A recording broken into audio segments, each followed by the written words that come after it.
Praise the Lord. दोस्तों, हम आपका स्वागत करते हैं आज रात की प्रार्थना में। और आज मैं आपसे बात करना चाहता हूं बाइबल पढ़ने के 6 फायदों के बारे में कि बाइबल हमें क्यों पढ़नी चाहिए और उसको पढ़ने से हमें क्या फायदा होता है। तो 6 फायदे आज मैं आपको बताऊंगा।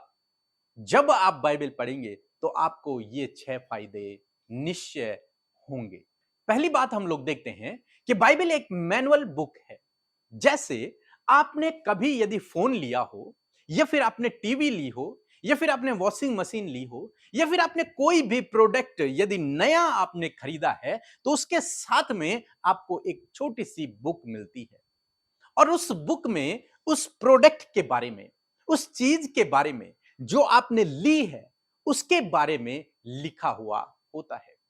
यदि आपने लिया हो तो आपको याद आ रहा हो कि वो क्या होती है, मैनुअल बुक क्या होती है। तो एक छोटी सी बुक आती है किसी भी प्रोडक्ट के साथ में, और उस बुक में कुछ निर्देश लिखे होते हैं, इंस्ट्रक्शंस लिखे हुए होते हैं कि इस प्रोडक्ट को कैसे यूज करना है, कब यूज करना है, कौन सा स्विच, कौन सा बटन किस काम में आएगा, इस प्रोडक्ट को कहां पर लगाना है, क्या इसे धूप में रखना है या फिर इसे छांव में रखना है या इसे रूम में रखना है। उसमें कुछ इंस्ट्रक्शंस लिखे हुए होते हैं। इसको कितना टाइम चार्ज करना है, कौन सा चार्जर इस पर लगेगा, इन सारी बातों को उसमें लिखा हुआ होता है। यहां तक कि यह भी लिखा होता है कि इसे बच्चों के पास न दें, यदि ये खराब हो जाए तो इसे डस्टबिन में डाल दें। और यह भी उसमें लिखा होता है कि यदि कभी कोई प्रॉब्लम आ जाए तो कौन सा बटन आपको दबाना है, इस बटन को दबाकर क्या होगा और कैसे आप इस प्रॉब्लम को सॉल्व कर सकते हैं यदि उस प्रोडक्ट में कोई प्रॉब्लम आती है। तो ये सारी बातें और भी कई बातें उस मैनुअल बुक में लिखी हुई होती हैं। और ये मैनुअल बुक कंपनी के द्वारा बनाई जाती है। किस कंपनी के द्वारा? जिस कंपनी का वो प्रोडक्ट है, जिस कंपनी का आपने सामान खरीदा है, उसी कंपनी का वो मैनुअल बुक होती है। उसे कंपनी बनाती है ताकि जो कोई व्यक्ति उस सामान को खरीदे, उस प्रोडक्ट को खरीदे, उसको यूज करने से पहले वो इस बुक को पढ़े, इन निर्देशों को पढ़ ले, ताकि जब वो इन निर्देशों को पढ़ लेगा, इन निर्देशों को समझ लेगा, तब वो उस प्रोडक्ट को बहुत अच्छे से और बहुत आसानी से यूज कर पाएगा और कोई प्रॉब्लम नहीं होगी। परंतु क्या आप जानते हैं कि बहुत सारे लोग सामान तो नया खरीदते हैं लेकिन कभी भी मैनुअल बुक को नहीं पढ़ते। कब पढ़ते हैं? जब कोई प्रॉब्लम आ जाती है, जब वो खराब हो जाता है, तब उसे पढ़ते हैं क्या लिखा है इसके बारे में। या फिर कब पढ़ते हैं? जब उन्हें समझ नहीं आता कि ये बटन किस काम का है, इस बटन को दबा के क्या होगा, तब वो मैनुअल बुक देखते हैं क्या लिखा है इसके बारे में। और तब वहां हमें मिलता है कि इस बटन को दबा के ये फंक्शन काम करेगा। और इस मैनुअल बुक को पढ़ के आपने जो सामान खरीदा है उस सामान को आप बहुत अच्छे से यूज कर सकते हैं और बहुत लंबे समय तक यूज कर सकते हैं। यदि कोई प्रॉब्लम आ गई तो उसे आप खुद ही सॉल्व कर सकते हैं। दोस्तों, इसी प्रकार से ये जो बाइबल आपके पास है, ये भी एक मैनुअल बुक है जिसको हमारे रचने वाले ने, हमारे रचयिता ने लिखा हुआ है, बनाया हुआ है, इंस्ट्रक्शंस उसमें दिए गए हैं। यदि हम एक प्रोडक्ट हैं किसके? परमेश्वर के। परमेश्वर ने हमें बनाया है, हम एक प्रोडक्ट हैं परमेश्वर के। और परमेश्वर ने जब मनुष्य को बनाया तो उसके साथ साथ परमेश्वर ने उसे इंस्ट्रक्शंस भी दिए हैं। वो मैनुअल बुक भी परमेश्वर ने बाइबल के रूप में हमें दी है कि अब तुम जीवन में आगे बढ़ने से पहले इस बुक का अध्ययन करो। और यदि तुमने इस मैनुअल बुक को अच्छे से पढ़ लिया तो तुम अपने जीवन में बहुत अच्छे से स्मूथली, बिना किसी टेंशन के, बिना किसी प्रॉब्लम के आसानी से आगे बढ़ पाओगे। और यदि कोई जीवन में समस्या आ भी गई तो इस मैनुअल बुक को पढ़कर आप उस प्रॉब्लम को सॉल्व भी कर दोगे। तो ये जो मैनुअल बुक है ये परमेश्वर ने लिखी है, क्योंकि परमेश्वर हमारा रचयिता है। परमेश्वर ने लिखी है हमारे लिए, आपके लिए, ताकि हम इसे पढ़कर अपना जीवन बहुत अच्छे से यापन कर सकें, खुशियों के साथ में आशीषों के साथ में जीवन को व्यतीत कर सके। उसने उसमें निर्देश दिए हैं कि हमें कैसे अपने जीवन में चलना है, कैसा हमारा चाल चलन होना चाहिए।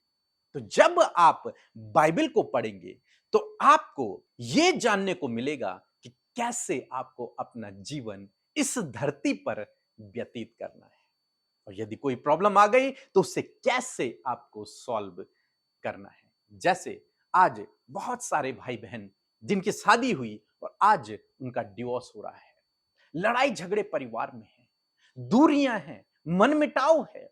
आखिर क्यों? क्योंकि उन्होंने शादी तो कर दी लेकिन मैनुअल को नहीं पढ़ा।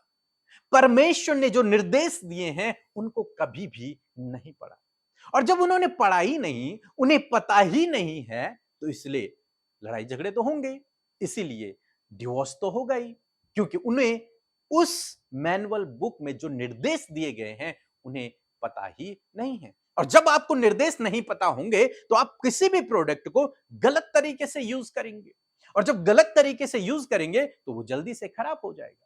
इसी प्रकार से जब आपको अपने जीवन का मैनुअल बुक ही नहीं पता होगी, आपने उससे कभी पढ़ा ही नहीं, तो आप अपने जीवन में चाहे जॉब कर रहे हैं, चाहे शादी कर रहे हैं, चाहे कुछ भी काम कर रहे हैं, उसमें हमेशा गड़बड़ियां रहेंगी। क्यों रहेंगी? क्योंकि आपने निर्देश नहीं पढ़े हैं। आपको नहीं पता है कि आपको क्या करना है और क्या नहीं करना है। आपको नहीं पता कि आपको कैसे चलना है, कौन से रास्ते पर चलना है और कौन से पे नहीं चलना है। तो मैं आज शाम में आपको उत्साहित करूंगा कि ये फायदा है बाइबल को पढ़ने का, कि यदि आप बाइबल पढ़ते हैं तो आपका जीवन इस धरती पर बहुत स्मूथली चलेगा। कोई प्रॉब्लम यदि आ भी गई तो उसे आप आसानी से हैंडल कर लोगे। तो इसलिए जरूर से आप बाइबल पढ़ें, क्योंकि वो एक मैनुअल है। बिना उसको पढ़े आप यदि मसीह जीवन में आगे बढ़ना चाहते हैं तो ये नामुमकिन है, असंभव है। हाँ, आप आगे बढ़ेंगे, आपका जीवन यापन होगा, लेकिन आप परमेश्वर के अनुसार नहीं चल पाएंगे। आप आत्मिक क्षेत्र में आगे नहीं बढ़ पाएंगे। तो इसलिए सबसे पहला काम जो आपको करना है, आपको बाइबल पढ़ना बहुत ही जरूरी है। यदि आपने मसीह को जान लिया, मसीह को जान लिया है, यीशु को जान लिया, उसके पीछे चल रहे हैं, तो आपको डेली अपना बाइबल अध्ययन करना है, बाइबल को पढ़ना है। दूसरी बात जो हम लोग देखते हैं कि बाइबल एक संविधान की तरह है। जैसे हमारा देश इंडिया, भारत का एक संविधान है, और इस संविधान के अनुसार हम नागरिक और सरकार इस देश में जीवन यापन करती है, और सारे कानून व्यवस्था उस संविधान के आधार पर होती है। आपके लिए उस संविधान में बहुत सारे अधिकार हैं, आपका स्वतंत्रता का अधिकार है, और भी बहुत सारे अधिकार आपको उस संविधान में दिए गए हैं। आप अपनी बात को सरकार के सामने रख सकते हैं, कोई आप पर जोर जबरदस्ती दबाव नहीं कर सकता है। अनेक प्रकार के कानून आपके लिए बनाए गए हैं, संविधान आपके लिए बनाया गया है।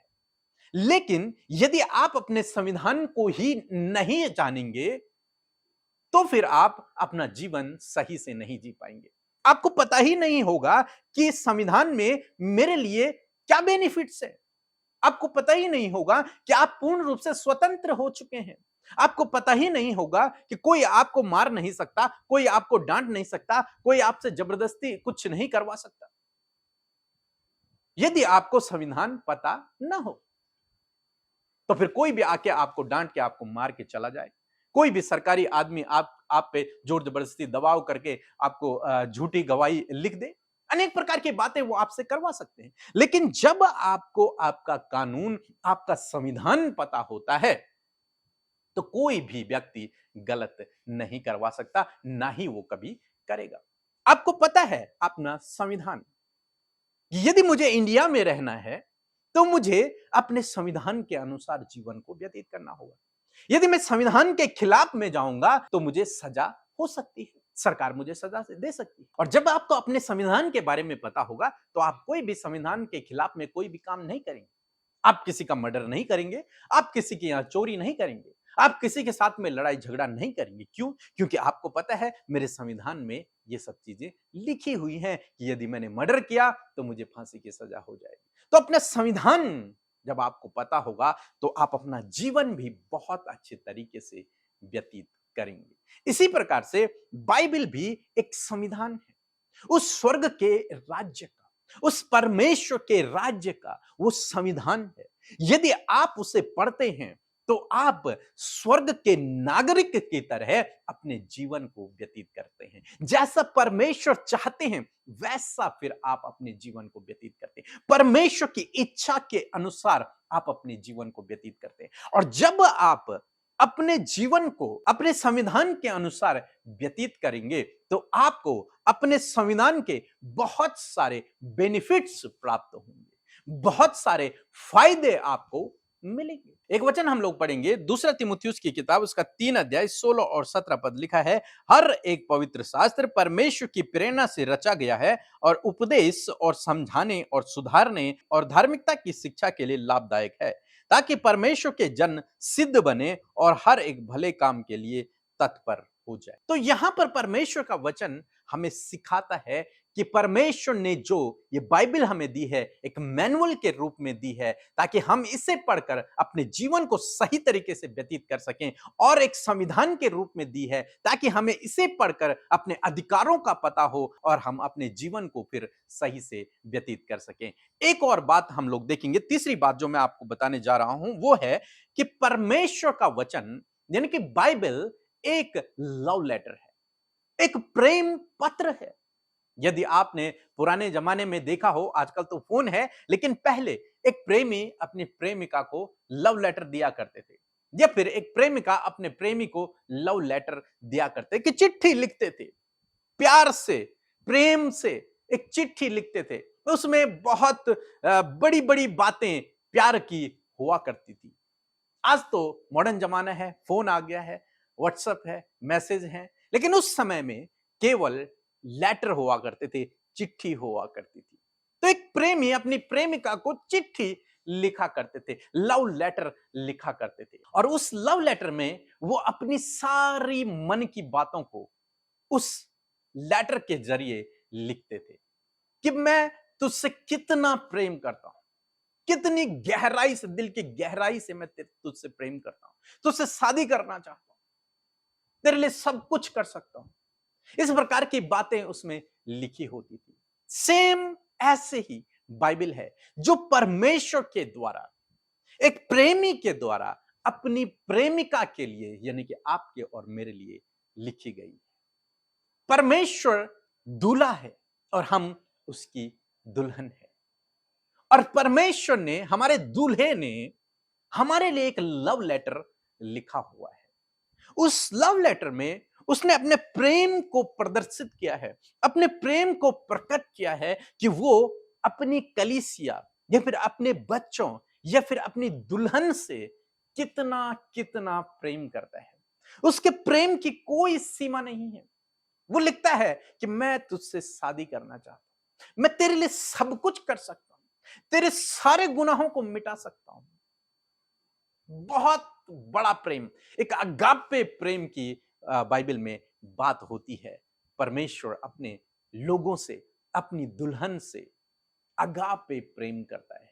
इसीलिए यूहन्ना 3:16 में लिखा है कि परमेश्वर ने जगत से ऐसा प्रेम किया कि अपना इकलौता बेटा दे दिया, ताकि जो कोई उस पर विश्वास करे वो नाश ना हो परंतु अनंत जीवन पाए। परमेश्वर ने जगत से ऐसा प्रेम किया। एक लव लेटर है परमेश्वर का बाइबल। तो इसलिए इसे पढ़ना बहुत जरूरी है। यदि आप जानना चाहते हैं कि परमेश्वर आपसे कितना प्रेम करते हैं तो आपको बाइबल पढ़ना बहुत ही आवश्यक है। आजकल देखा जाता है कि बाइबल में लोग परमेश्वर के प्रेम को नहीं, परमेश्वर के दंड को देखते हैं, परमेश्वर के न्याय को देखते हैं कि परमेश्वर उन्हें दंड देगा, परमेश्वर उन्हें मारेगा यदि उनसे कोई गलती होगी। लेकिन दोस्तों, आज शाम में मैं आपको उत्साहित करूंगा कि बाइबल एक लव लेटर है। उसे इस तरीके से आप पढ़े कि आपका प्रेमी ने आपको एक पत्र लिखा हुआ है और उस पत्र को आप पढ़ रहे हैं। उस फीलिंग के साथ में जब आप पढ़ेंगे तो परमेश्वर के वो गूढ़ रहस्य, वो गहराई का प्रेम आप पर प्रकट होगा। आप उस प्रेम को जानोगे और तब आप भी परमेश्वर से उतना ही प्रेम करोगे। जब कोई भी प्रेमिका अपने प्रेमी के पत्र को, लव लेटर को पढ़ेगी तो उसके मन में भी उतना ही प्रेम प्रकट होगा। कि ये व्यक्ति मुझसे कितना प्रेम करता है, जितना कोई और नहीं करता और ना ही कभी कर सकता है। ऐसे ही परमेश्वर है। यदि आप उसके लव लेटर को प्रेम भरी नजरों से पढ़ेंगे तो आपको पता चलेगा कि उसके बराबर कोई नहीं है जो आपसे प्यार करे। चाहे आप कैसे भी हैं, चाहे आप कैसे भी हैं, लेकिन वो आपसे प्रेम करता है, आपसे प्यार करता है। चाहे आप चल नहीं सकते, चाहे आप देख नहीं सकते, चाहे आप बोल नहीं सकते, चाहे आप छोटे हैं, चाहे आपकी शक्ल अच्छी नहीं है, चाहे आपका रंग अच्छा नहीं है, लेकिन वो आपसे प्यार करता है। इतना गहराई से अगापे प्रेम वो आपसे करता है। तो इसलिए आपको बाइबल को पढ़ना बहुत जरूरी है ताकि आप परमेश्वर के प्रेम को जान सको और उससे प्रेम कर सको। चौथी बात जो मैं आपको बताने जा रहा हूं कि बाइबल सफलता की एक कुंजी है। बाइबल सफलता प्राप्त करने की एक चाबी है। यदि आप अपने जीवन में सफल होना चाहते हैं तो आपको बाइबल पढ़ना बहुत जरूरी है, क्योंकि वो एक चाबी है। वो आपको सही गाइडलाइन देती है, सही दिशा निर्देशन देती है।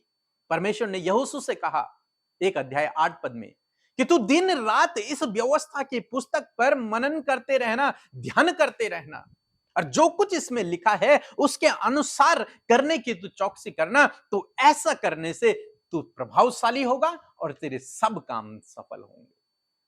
जब आप बाइबल को पढ़ते हैं तो वहां आपको निर्देश मिलते हैं, और जब आप उन निर्देशों के अनुसार जीवन को व्यतीत करते हैं तो आप अपने जीवन में सफल होते हैं। जैसे मैंने पहले बताया कि बाइबल एक मैनुअल है। यदि आप अपने जीवन में मैनुअल को पहले पढ़ेंगे और उसके बाद उस प्रोडक्ट को इस्तेमाल करेंगे तो आप उसे बहुत अच्छे से और सफलतापूर्वक उस प्रोडक्ट को इस्तेमाल कर सकते हैं, और बहुत लंबे समय तक वो प्रोडक्ट आपके पास रहेगा, क्योंकि वो खराब नहीं होगा, क्योंकि आप उसे गलत यूज नहीं करेंगे।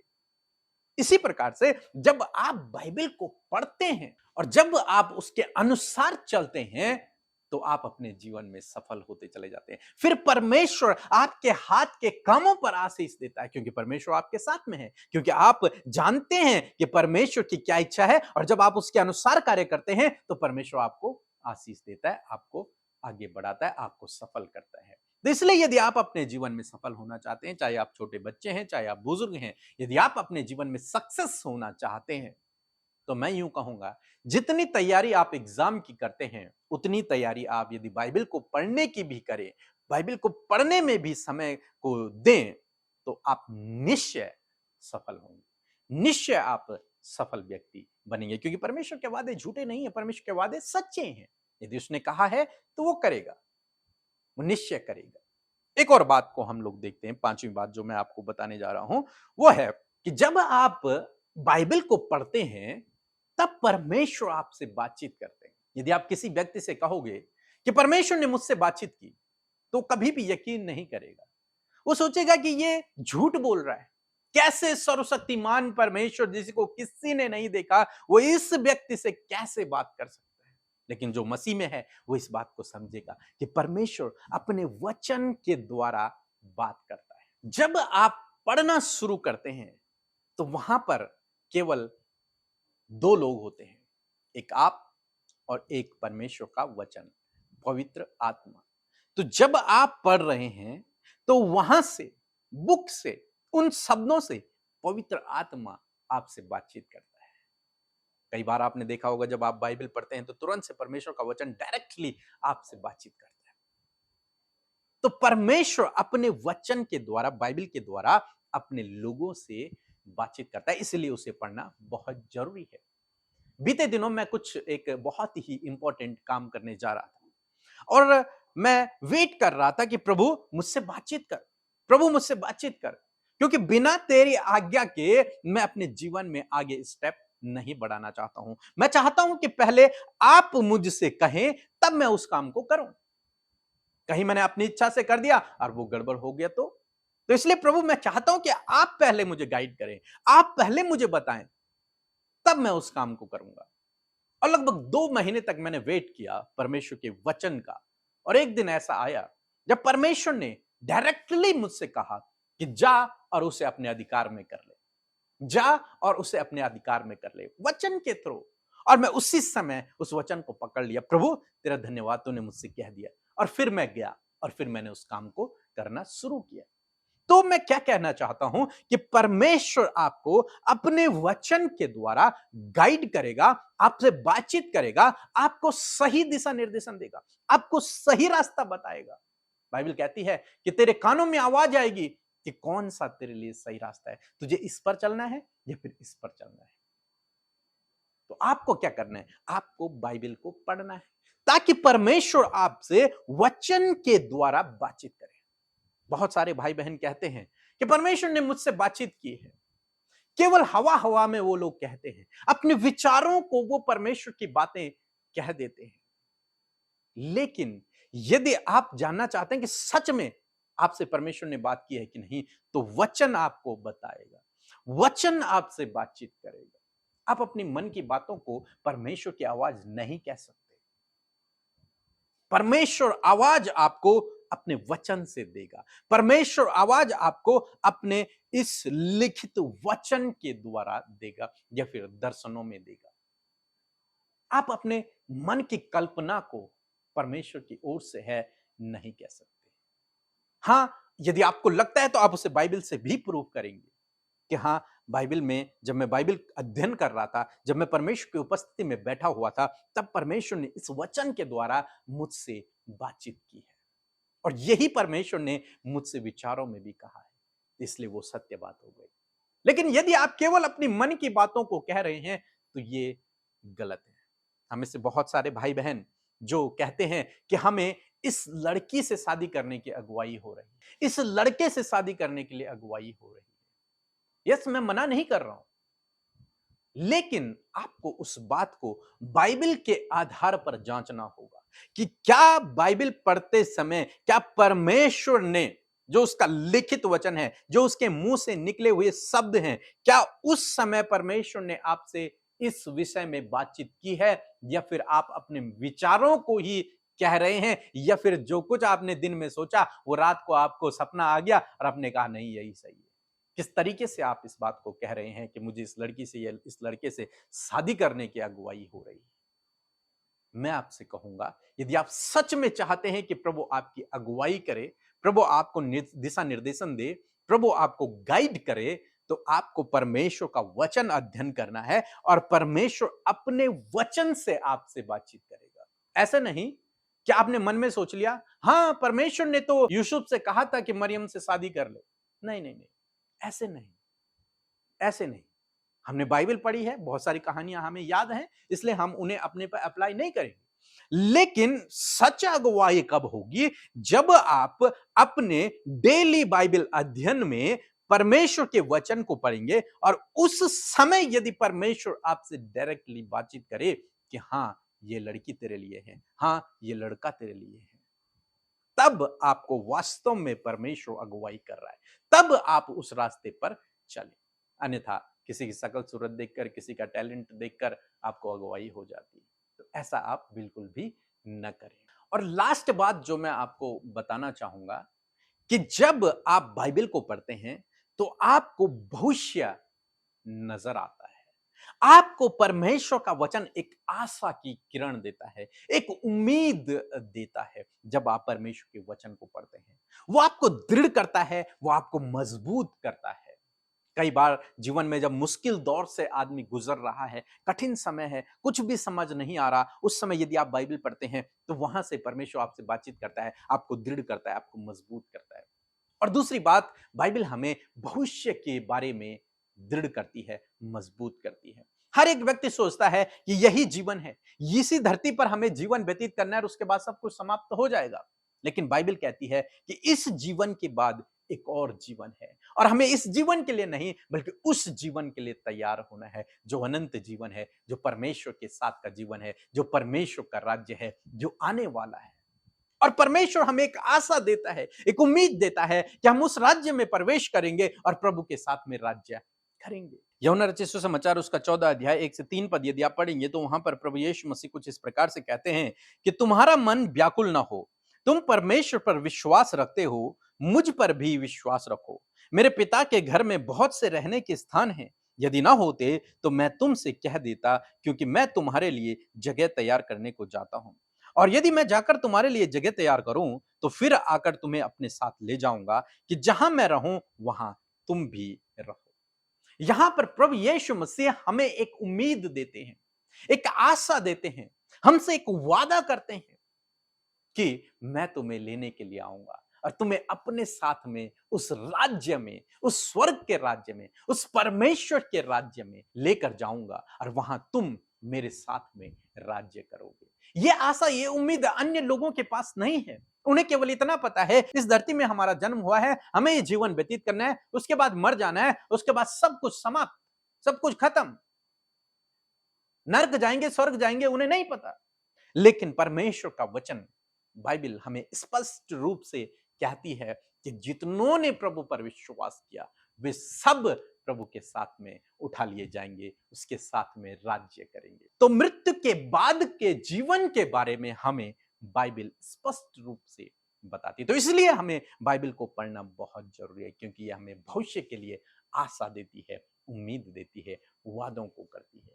सो दोस्तों, मैं आशा करता हूं कि आप समझ गए होंगे कि क्यों आपको बाइबल को पढ़ना है और बाइबल को पढ़ने के द्वारा आपको क्या फायदे होते हैं। और भी कई फायदे हैं, लेकिन आज हमने इन 6 विषयों के बारे में देखा। तो बाइबल पढ़ना बहुत जरूरी है। इसलिए दोस्तों, आज से आपको रोज बाइबल को पढ़ना है। कब कब पढ़ना है आपको बाइबल को? रोज पढ़ना है। सुबह पढ़े या शाम पढ़े, लेकिन रोज आपको पढ़ना है। कितना आपको पढ़ना है, कैसे आपको पढ़ना है? आपको छोटा छोटा पैसेज लेकर पढ़ना है, लेकिन लाइन से पढ़ना है। एक भी वर्ष, एक भी वचन आपको छोड़ना नहीं है। आपको लाइन से पढ़ना है। यदि आपने 5 वचन पढ़े, 1 से 5 तक आपने पढ़ा, तो कल जब आप वचन पढ़ेंगे तो आपने 5 से 10 तक पढ़ना है, या फिर 5 से 15 तक आपको पढ़ना है। फिर परसों आप उससे आगे पढ़ेंगे, फिर दूसरे दिन आप उससे आगे पढ़ेंगे। ऐसा नहीं करेंगे कि आपने आज उत्पत्ति पढ़ा, कल आपने प्रकाशित वाक्य पढ़ा, कल आपने अय्यूब पढ़ा, फिर आपने यूहन्ना पढ़ा। नहीं, ऐसा नहीं। आपको लाइन से पढ़ना है। और जब आप लाइन से पढ़ेंगे तो परमेश्वर आप पर अपने गूढ़ भेदों को प्रकट करेंगे। सो दोस्तों, मैं आशा करता हूं कि आप समझ गए होंगे कि आपको बाइबल किस प्रकार से पढ़ना है और इसके क्या फायदे आपको होंगे। सो प्रभु आपको इस वचन के द्वारा बहुत आयत से आशीष दे। आमीन। सभी को जय मसीह की। मेरा नाम सरिता है, मैं यूपी से बोल रही हूँ। हमारी 2 बच्चियों की गवाही है। हम अपनी बच्चियों के लिए प्रेयर टावर में फ़ोन करके प्रार्थना करवाई थी। उन लोग का बोर्ड का एग्ज़ाम था, तो सिस्टर ने हमारी बच्चियों के लिए प्रार्थना की। हमारी बच्चियों अच्छे नंबर से पास हो चुकी हैं, इसीलिए प्रभु का कोटि कोटि धन्यवाद करती हूँ। अमृता सिस्टर, पीके ब्रदर का दिल की गहराइयों से धन्यवाद करती हूँ। आइए मिलकर हम प्रार्थना करें। धन्यवाद धन्यवाद धन्यवाद करते हैं पिता, हम आपका धन्यवाद करते हैं इस सुंदर समय के लिए, सुंदर शाम के लिए प्रभु, जो तूने हम सबको दिखाई पिता। मैं धन्यवाद करती हूँ प्रभु, पूरे दिन भर में तूने संभाल और सुरक्षित रखा, अपने लोगों की सहायता और मदद किया प्रभु जी, उनकी देखभाल की परमेश्वर पिता, उन्हें सुरक्षा प्रदान की प्रभु यीशु मसीह। मैं आपका धन्यवाद करती हूँ पिता। आज बड़े बड़े उपकारों को और बड़े बड़े कामों को प्रभु तूने अपने लोगों के जीवनों में किया पिता, जिसके लिए हर एक हृदय धन्यवाद से भरा है प्रभु। मैं आपका धन्यवाद करती हूँ पिता परमेश्वर। प्रार्थना है परमेश्वर प्रभु, जिस प्रकार प्रभु आज की सुंदर शाम में प्रभु आपने अपने वचन के द्वारा प्रभु वचन के महत्व को, बाइबल पढ़ने के बेनिफिट्स को प्रभु आपने बताया परमेश्वर प्रभु, हम आपका धन्यवाद करते प्यारे प्रभु यीशु मसीह। मैं प्रार्थना करती हूँ प्रभु कि एक एक जन प्रभु यीशु मसीह इन 6 बातों को परमेश्वर, इस 6 बेनिफिट्स को परमेश्वर प्रभु अपने जीवन में पा सके प्यारे परमेश्वर पिता। प्यारे प्रभु, वो तेरे वचन को प्रभु एक मैनुअल बुक की तरह, उसके इंस्ट्रक्शंस को परमेश्वर प्रभु अपने जीवन में फॉलो कर सके प्यारे खुदावन। उसमें कहीं भी एक एक बात पर अपने ध्यान को केंद्रित करने पाए पिता, उस ध्यान को लगाने पाए परमेश्वर पिता, ताकि प्रभु जो इंस्ट्रक्शन प्रभु तेरे वचन के द्वारा, बाइबल के द्वारा प्रभु मिले हैं, उस एक एक वचन को ही अपने जीवन में प्रभु रिसीव कर सके पिता। पिता। मैं प्रार्थना करती हूँ प्यारे प्रभु यीशु मसीह, प्रभु बाइबल के सिद्धांतों को, बाइबल के प्रभु कॉन्स्टिट्यूशन के उसके लॉज को परमेश्वर पिता तेरे लोग समझ सके परमेश्वर पिता। हर दिन प्रभु तेरे वचन के संविधान को परमेश्वर वो समझ सके और उसके अनुसार अपने जीवन को व्यतीत कर सके, because we all are the citizen of heaven. हम परमेश्वर स्वर्ग के नागरिक हैं और स्वर्ग के नागरिक की तरह प्रभु उस संविधान को फॉलो करते हुए प्रभु हम आगे बढ़ सके पिता।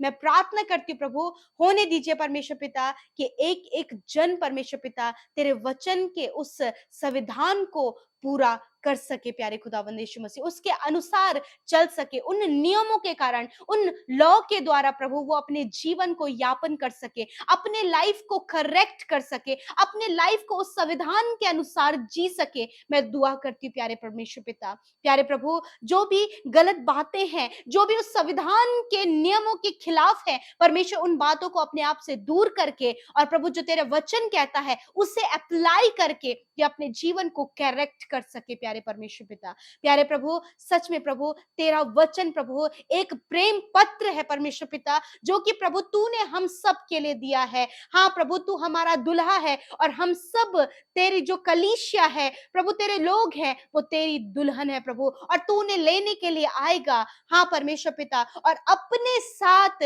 उस घर में रखेगा जो घर तूने हम सब के लिए तैयार किया है परमेश्वर। हाँ प्रभु, वचन के द्वारा प्रभु तेरे प्रेम की बातें प्रभु हम जानने पाते हैं प्रभु, कि तू प्रेम करने वाला, तू प्रभु दया करने वाला, तू अपनी कलीसिया से, अपने लोगों से अपने समान प्रेम करने वाला परमेश्वर है खुदा। मैं धन्यवाद करती हूँ प्यारे प्रभु यीशु मसीह। विशेष रूप से प्रभु मैं प्रार्थना करती हूँ पिता कि जब प्रभु तेरे लोग तेरे वचन को पढ़े मेरे पिता, तो प्रभु जो भविष्य की आशा है, जो प्रभु यीशु मसीह प्रभु दर्शन के द्वारा भविष्य की आशा को प्रभु तू देता है प्रभु, उन बातों पर भी तेरे लोग ध्यान लगाने वाले हो सके पिता। वो अपनी बीती हुई बातों के कारण उन्हें सोच विचार करके प्रभु जो अपना प्रेजेंट खराब कर रहे हैं मेरे खुदा, उन्हें उन बातों को दूर करके प्रभु भविष्य की ओर, आगे की ओर परमेश्वर बढ़कर उन बातों पर अपने मन को लगाने पाए। तेरा वचन प्रभु भविष्य की आशाओं को देता है परमेश्वर, और उस आशा को ये थामने पाए परमेश्वर पिता।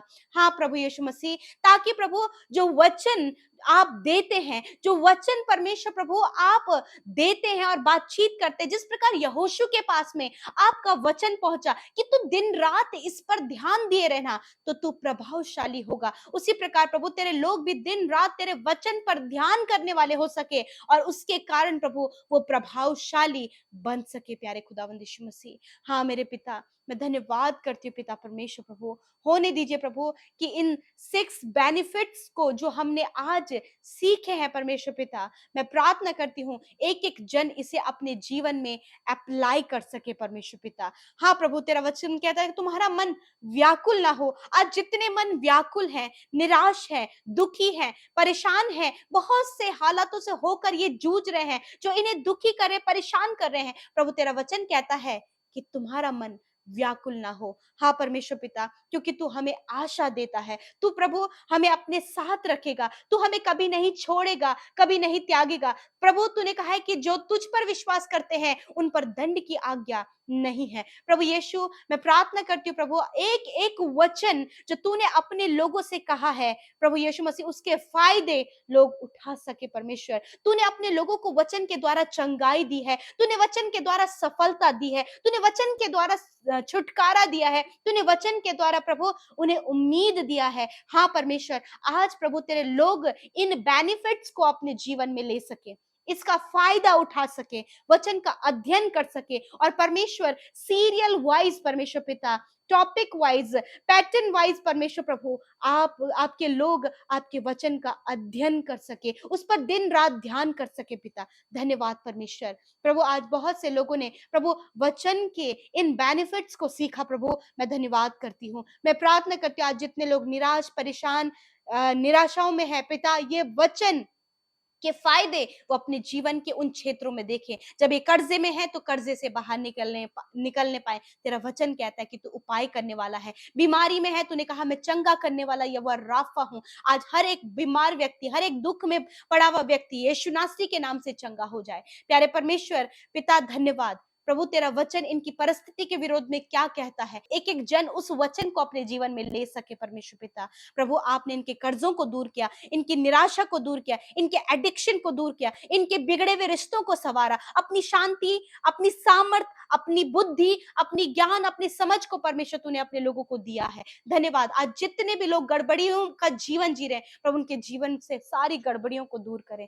धन्यवाद करते पिता, आपने प्रार्थना सुना, हर एक को छुटकारा दिया, हर एक को पिता अपने वचन की सामर्थ को बताया। और परमेश्वर पिता, जो कोई प्रभु तेरे वचन को प्रभु पढ़ता है पिता, वो उसके फायदों को भी देखने पाएगा। धन्यवाद करते पिता, आज जितने लोगों ने अपनी प्रार्थना विनतियों को भेजा है, धन्यवाद करते हैं कि आपने उनकी प्रार्थनाओं को सुना, उत्तर हाँ आमीन में दिया। आज जितने लोग हॉस्पिटल में है, खुदावन मैं तेरा धन्यवाद करती हूँ, तूने उन्हें जीवन दिया और वो सुरक्षित भले चंगे होकर अपने घरों को गए हैं। जितने लोग बीमारी में थे पिता, आपने उनकी बीमारियों को नष्ट किया। प्रभु धन्यवाद, आपने छुटकारा दिया। प्रभु हर प्रकार के फ्रॉड, गलत कामों से आज के दिन में अपने लोगों को बचाएं। आप हम सबके चारों ओर आग की सी सहरपना है। प्रभु हर एक की सहायता और मदद करे। धन्यवाद प्रार्थना सुनने के लिए, उत्तर हाँ आमीन में देने के लिए, हर एक की सहायता करने के लिए आपका धन्यवाद। धन्यवाद प्रभु कि आज जितने भाई बहनों का जन्मदिन है उन्हें ब्लेस करे, दीर्घ आयु दे और प्रभु उनके सपनों को पूरा करे परमेश्वर, और तेरी संगति, तेरे वचन में तेरे लोग बने रहे।